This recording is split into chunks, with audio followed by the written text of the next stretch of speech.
Welcome back, guys. Today we're going to be going over the front lever. I'm going to show you how to do a front lever, how to build the strength to do a front lever, and then just some tips and tricks to kind of get you there a little faster.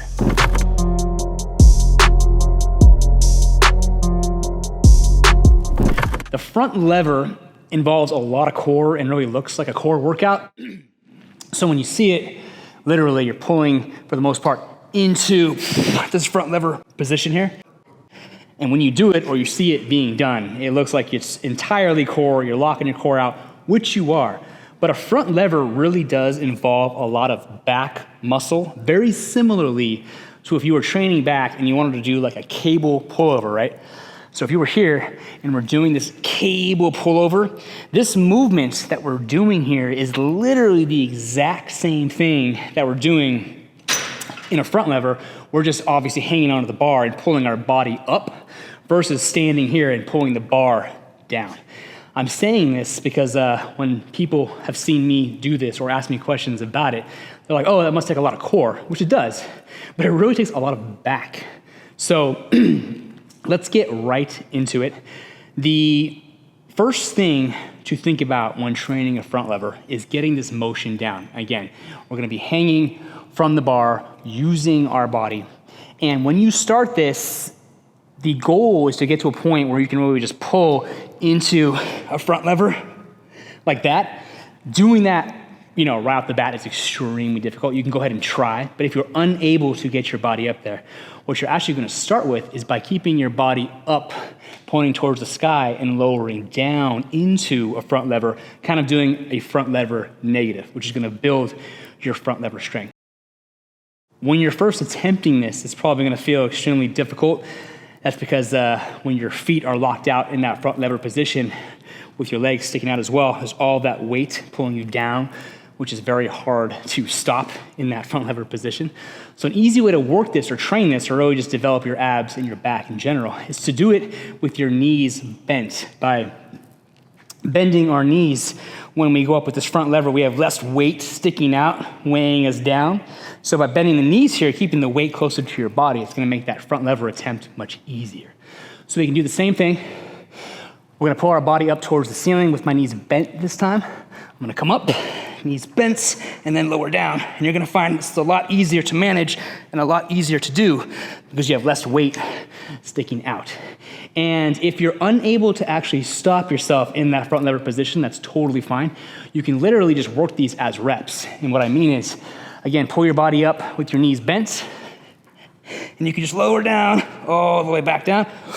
Pull yourself back up, and lower down, all the way down. You're gonna get a really good workout there. You're really gonna feel it in your lats. You're really gonna feel it in your core. And as you work these negatives, you're gonna get stronger and stronger. Eventually, once you are able to do that negative with your knees bent, you can do that same negative with your legs straight.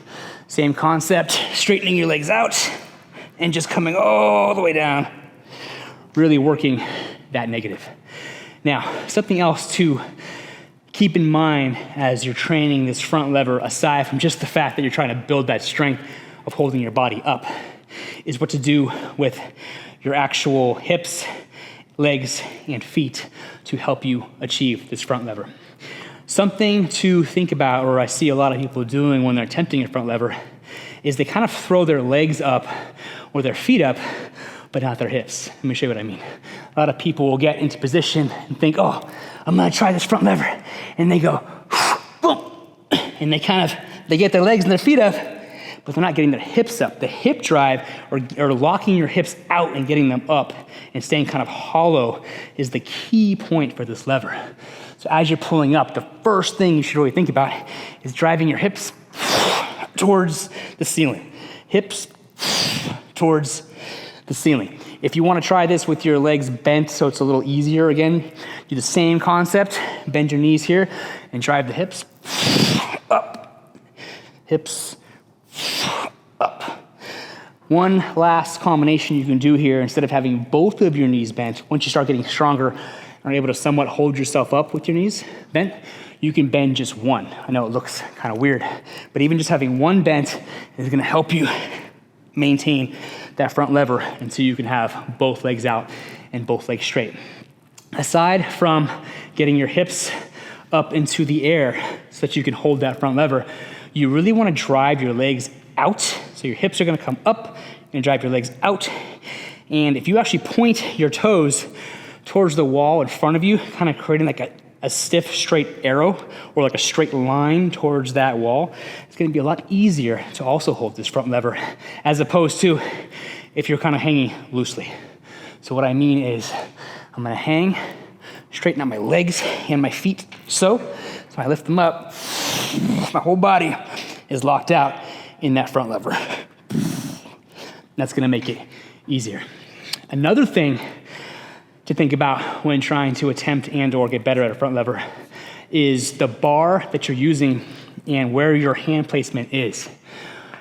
Honestly, using a pull-up setup like I have here is not the best for front levers. If you have a straight pull-up bar, that's really gonna be ideal.